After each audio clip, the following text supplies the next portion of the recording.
Today on the show, we meet an eclectic woman whose love for life has turned her into a fashion warrior and one of Montreal's most prolific lifestyle writers.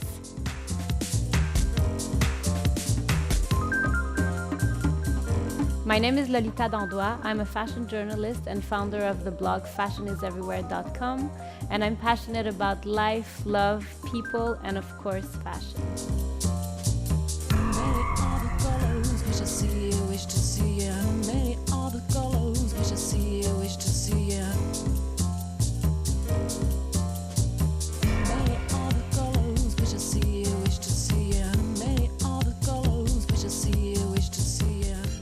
Lolita, I'm so happy to have you on the couch today. I'm so happy to be here. I've actually been wanting to interview you for quite some time.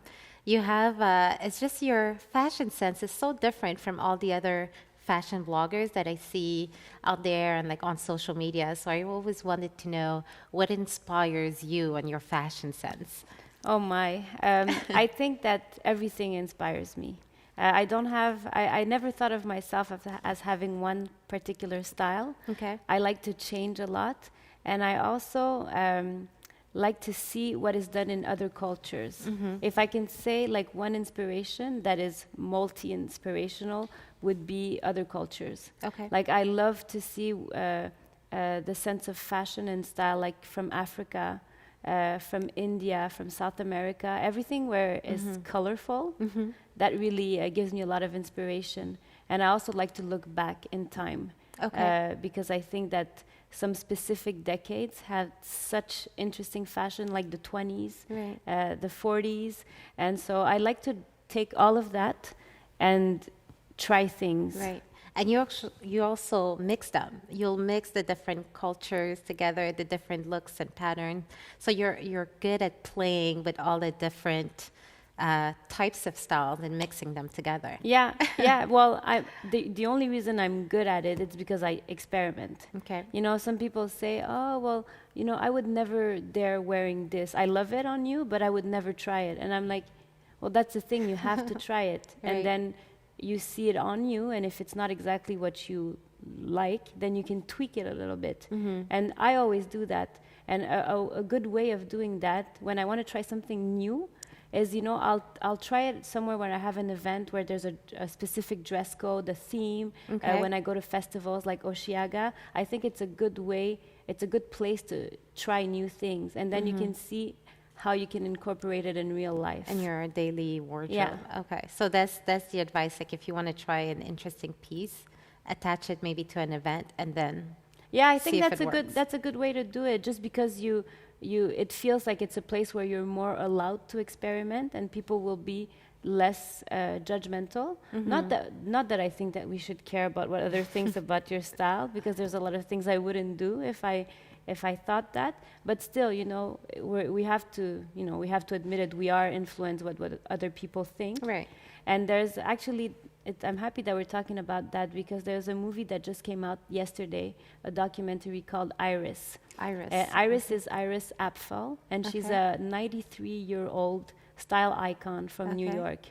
And she is the most eccentric person you will meet. Like, she's going to build up this huge necklace with 6 necklaces she's found everywhere in the world. Oh, wow. And that's also what she says, you know. She says, like, just try, you know, just have fun. And there's a quote she says, like, it's better to be happy than well-dressed.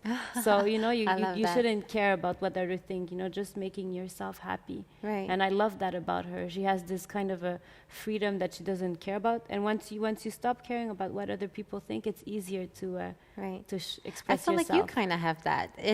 You're so unique in your style. So I felt like you just wear what you love. Yeah, well, it's a lot because of her. Okay. I interviewed her on the phone yesterday, Oh, which was really? one of the highlights of my life. Oh. And we were talking about that, and I realized that it's due to her, because I've always had that I wanted to dress differently, even since I was a very little girl. You know, when you're in high school, you think so much about what your peers are going to think of Right. you. And it took me a while, and when I discovered her, I kind of let go. Okay, Yeah. amazing. So she's one of your inspirations Oh, in terms of definitely. like mentors and so on. Well, that's a good segue to the beginning of your career because this didn't happen overnight. You've actually been in the fashion industry for at least It's a gonna be decade. yeah, it's gonna be 10 years. Okay, It's gonna yes. be 10 years very very soon.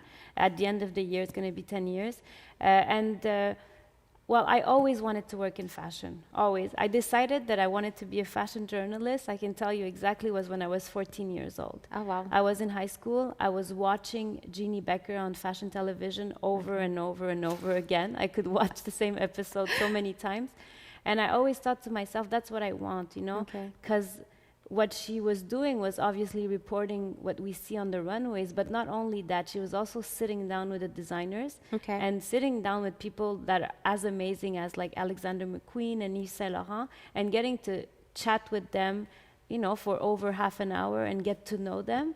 And I thought that because I love so much fashion, being able to show what's behind a creative mind Right. was really interesting. So it was always my goal. Like this was firm. I wanted to do this, and I went to fashion marketing. I Okay. did fashion marketing at the Collège Marie Victorin, Okay. and then after that, I thought, okay, either I go to try to work now, or I do journalism, and like that, nobody could ever tell me that I don't have what it takes. Right. You know. So I did. I went to university in Belgium because my dad's Ah, from okay. Belgium. Nice. Yeah, my mom's from Peru, my dad's from Belgium. And so I went there because I wanted to get to know my family better and also, Okay. you know, travel in Europe's always kind Right. of fun. And so I did that. And when I came back in 2005, I always knew I wanted to come back to Montreal because I Montreal, wanted okay. to be near my family that are Okay. here, my close family. And I started I had a column in Journal Voir. That's how I Okay. started. And even though A fashion column. it was fashion and beauty and lifestyle. Okay. Like I had four segments every week, and this was my best luck because even though I was paid so badly and I was working at 2 other restaurants because Okay. this, you know, even it was 1 article a week, you know. Right. But because I had 4 subjects every week, I got to meet all the PR people, everybody that work in fashion and beauty. Okay, I good. met them right away because I had somewhere where I can talk about their things. And that really helped me a lot because Okay. as soon as I started, I just started to meet everybody. Right. And so great contacts. Exactly. And you know, we always say that contacts are what, you know, it's meeting the right person Right, at the it's all right about time. Yeah, networking. exactly. That gets you somewhere else. And actually, when I got my first job at Fille Clin d'œil, which was the teenager Clin d'œil, Okay. it was because one of the PR people that I met had heard that there was a job opening for a fashion editor. And Okay. she's like, I know this girl, she's really great. And that's how I got the interview and Oh, then the cool. job. Okay. See, it's who you know. Exactly. And at what point did you decide to make the switch into working for yourself? Okay, so once I was at Fille Clin d'œil, I worked there for about 1.5 years. Unfortunately, it closed because Okay. at that time, you know, teenagers just wanted to be on the web. They Right. were not interested in magazine anymore, so it wasn't the right time for that. I worked a little bit at Clin d'œil magazine, and then clindeuil.ca opened. Okay. And when I heard about that, I was like, you know what, I want to do this because we were seeing how the web was going to be Right. definitely the future. It was booming. Yeah. Mhm. So I did everything to be able to work at clindeuil.ca. My colleague there at the time was cool enough to hire me. And we worked together for about 2 years. I launched a blog while I was at clindeuil.ca because I've always loved street style. Okay. I love to see how people dress, like real people, because usually when you see somebody interesting in the street, they're definitely going to are people that are creative, Right. because you know it just stands out. So I love seeing how real people dress, and I launched this blog called Mode de Rue inside clindeuil.ca, and I fell in love with blogging and I fell in love with the web. So I knew that I was at my place. Okay.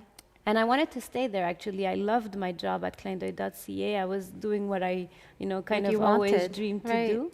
But then it was 2010, March Okay. 2010, I actually learned that I had cancer. Okay. So I had to stop working. My doctors said that I had a lot of treatment to undergo. Right. At first, it was just supposed to be some radiation.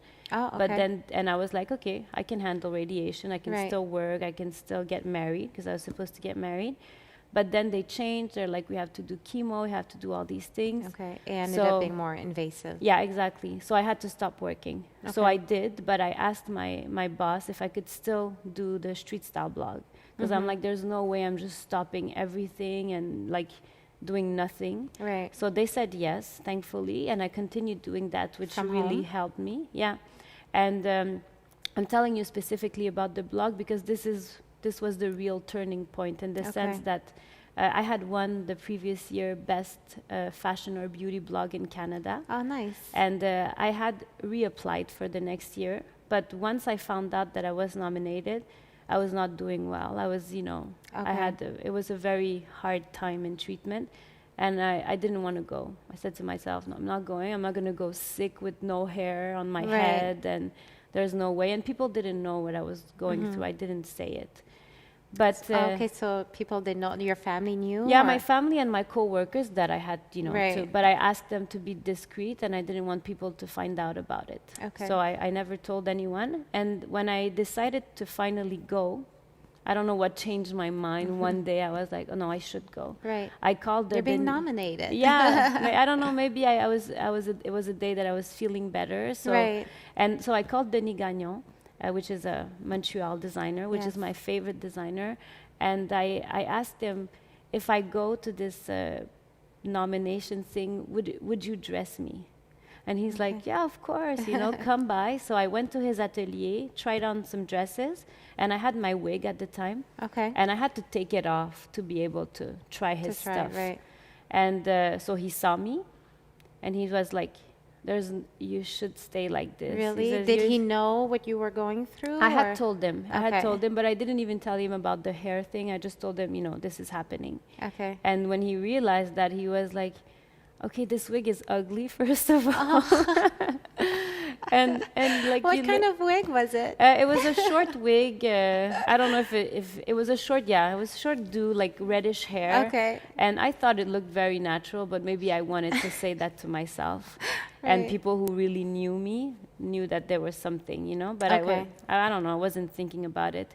And he actually convinced me. Okay. I still brought my wig with me when I was going to Toronto Okay. for the event. But once I was stepping out the house, I put it on, take it off, put it on, and I'm like, okay, I'm gonna go.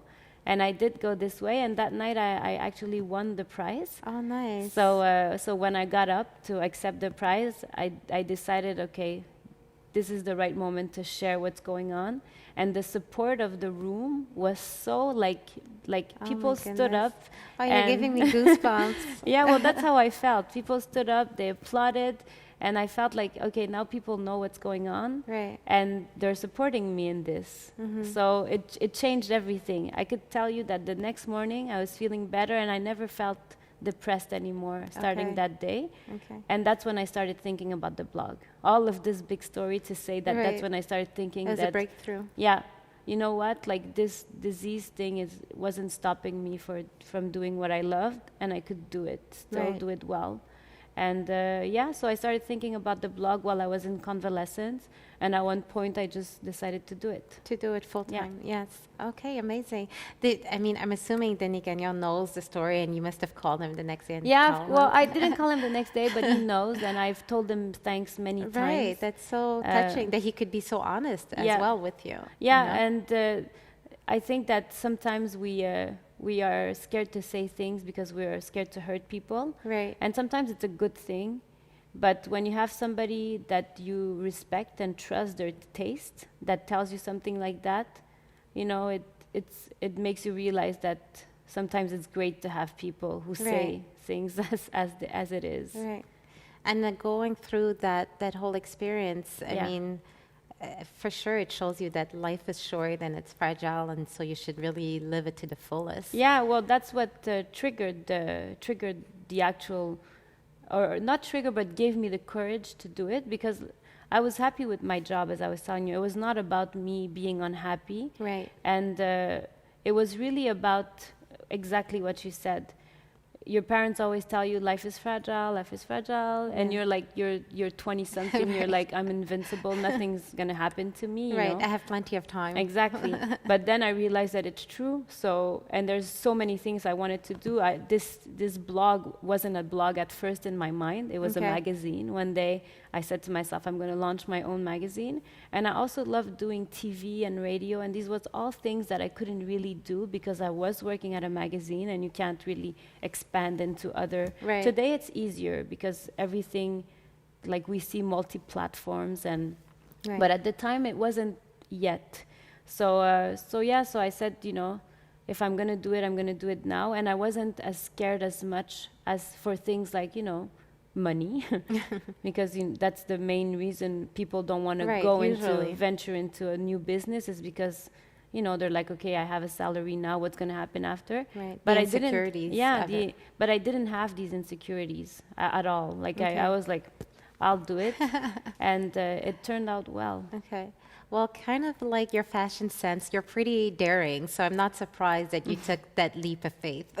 Yeah, well, I don't know if I would have taken it though if that hadn't happened. If I Okay. can be honest with you, this thing made me daring in so many fields Right. of my life. But before that, I think I was a little bit.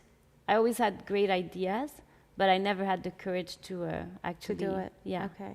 Well, overcoming cancer, I mean, I feel like that would give you like this, not give you strength, but help you realize the strength that you already have, you know, and then Yeah. I think that it helps afterwards to deal with any kind of, Yeah,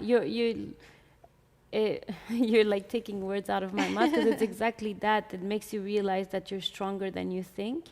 And I've always had a lot of. I told you I was a bit insecure. I've always been a bit insecure, and like something as foolish as I hate elevators because I'm claustrophobic, Okay. and I had a very very hard time. I have a hard time going into elevators, and once I was done with my treatment, Right. this fear disappeared. Really? Because you're just like, okay, I've gone through that. What can happen to me in an elevator? Or what can happen to me because I auditioned for a TV show and it doesn't work? What Right. happened to me if I launch a blog and people don't like it? You don't see it that way Right. anymore. Unfortunately, now my little elevator fear has come back. Really? Yeah, How? I don't know. I don't know because I don't know how. It's just that I get kind of panicked about that, but Okay. nothing else, you know, just Okay. that. Okay. There was no elevators to come here. Good. No, good. I was so happy when I came in. I'm like, first floor, great. So, what about all these young women who are looking to follow into your footsteps and start their website? Because fashion is everywhere.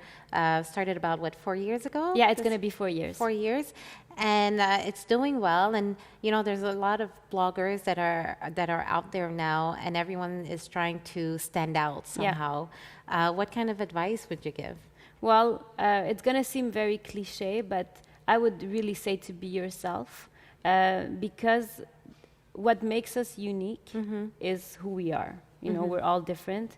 And in a blog, the actual definition of a blog is a place where someone gives their opinion. It's a personal website. Okay. And so we have the opportunity and the chance really to be able to speak our minds, and nobody's gonna blame you because you're talking about a Right. certain thing. And you know, if they don't want to read about it, they just don't. And you don't have an editorial line to follow per se. Right. Now, because you know, with time I'm expanding, I have an editorial line that I want to follow.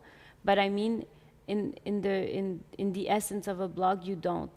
So I think that to be yourself and to show yourself the way you are is the best way to stand out.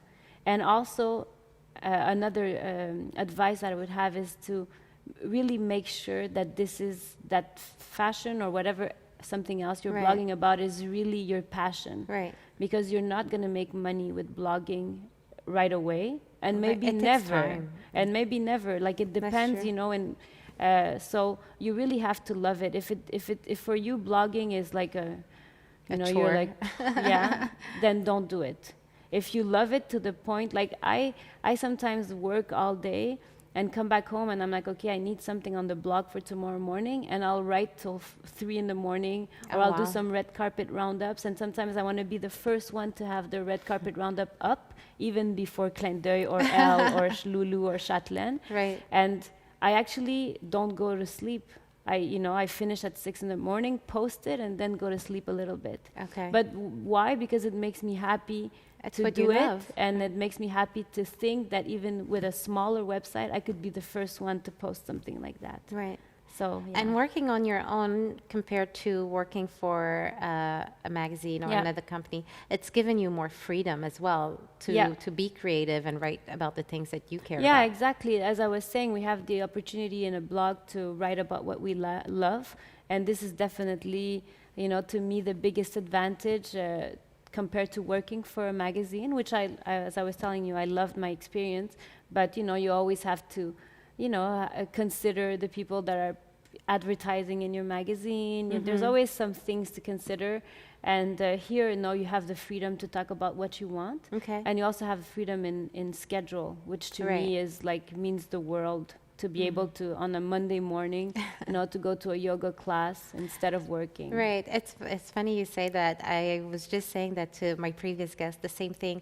The one thing that all the entrepreneurs I know say, even though, because sometimes people think working for yourself, you work less. No, you actually often work more. Yeah. But it's the freedom of your schedule and the flexibility of it that's what I find people love the most. Yeah, about and it. knowing that you're building something, Right. that you're building something that's on your name, It's yours. Yeah, it's Yes. yours. It's like you're working. It's like, it seems a bit weird to say, but it's like same thing as paying for an apartment or paying for your own house, Right. At one point you're like, I'm paying every month, but at one point it'll be mine, kind of thing. So I feel the same way about this. I hope to continue to expand and to, one day become a reference website the same way all the Right. other names I just said are. Right. So what are your upcoming projects or maybe future goals for the website? Well, right now, as I was telling you, I'm really expanding. So as you know, my passion is really fashion, and I do write about beauty, and I like it, but I don't feel I'm an expert in it. Okay. That I have something to tell people how to do it. I don't feel that. So I just started working with a girl called Cindy Laverdière, Okay. and she's also a blogger and a journalist, but she's in beauty. Okay. And we kind of decided to join forces. Okay. So she joined me on Fashion is Everywhere, and we're gonna have like a really definite beauty person and fashion person, Okay. and that's gonna make it more complete. Right. And she's also done some TV like myself, so we're gonna be really, really pushing videos, because Okay. videos are so important right now. It's very important. Like YouTubers are becoming bigger than blogs and Yes. things like that. So because we're a team, we're going to be able, I think, to do really something great. So video is definitely the biggest new project I have Right. on the blog. My husband works with me, and he writes. And you guys are so cute together. Thank you. So, and he writes all the cultural stuff. Okay. And he's a really he writes better than me. So he's also more in the team. So Okay. the idea is just to make it grow, but slowly, so that the quality remains. Right. And you started a bit of the video. I feel like I saw Yeah. a video on with your website. with Joe, yeah. Yes. I actually, yes, I had started it last year. Okay. Fashion is Everywhere TV, but not that it wasn't well done. I'm happy about the result, but I didn't construct or build. I'm sorry, I didn't build the viewers around it. So we did it, but not enough people were seeing it. So that's what I'm working on, to Okay. make To the develop. readership and viewers bigger, so that I can, when I launch the new videos, there's people seeing it, because I think they're worth seeing. Okay. Okay. Well, thank you so much about just all this information. And I'm going to try to be more daring. I'll try something. The next event I attend, I'll try something funky and test it out. Well, And I'll let you know. today the print, the pink already, Yes, we can't say this you're... is a little bit more. I had to be convinced to wear these pants. Oh, yeah? Just so They you look know. great. They look great. But yes, I'm trying to explore my fashion Yeah. sense a little bit more. Well, I'll be looking forward to seeing that. Awesome. Thank you so much. And thank you to you guys guys, for joining us on another episode of Couch Talk, and make sure you tune in for the next one. Wish to see you, wish to see you.